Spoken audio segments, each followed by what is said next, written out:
जैन की जिंदगी पूरी भागदौड़ भरी थी। सुबह उठते ही उसकी आंखें मोबाइल स्क्रीन पर टिक जाती। जैसे ही वह काम की जिम्मेदारियों में घुसता, मस्जिद से आती अजान की आवाज एक धोश में खो जाती। उसके चारों ओर की दुनिया में तेज रफ्तार, शोर और चकाचौंध थी, लेकिन उस आवाज का कोई ख्याल नहीं रहता। जैसे ही वह रूटीन में खोता, उसकी आत्मा की पुकार को अनसुना कर देता।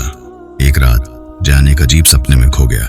वह एक सुनहरी जन्नत जैसी जगह पर खड़ा था, लेकिन जैसे ही वह आगे बढ़ा, एक आवाज गूंज उठी, जैन, तेरी आखिरी अजान हो चुकी है, पर तूने सुनना पसंद नहीं किया। उसके दिल में एक भय पैदा हुआ और सारा दृश्य अंधेरे में बदल गया।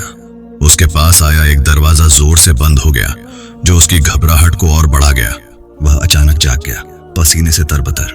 सुबह फिर से उसे अजान सुनाई दी, लेकिन आज वह उसकी गहराई को महसूस कर पा रहा था।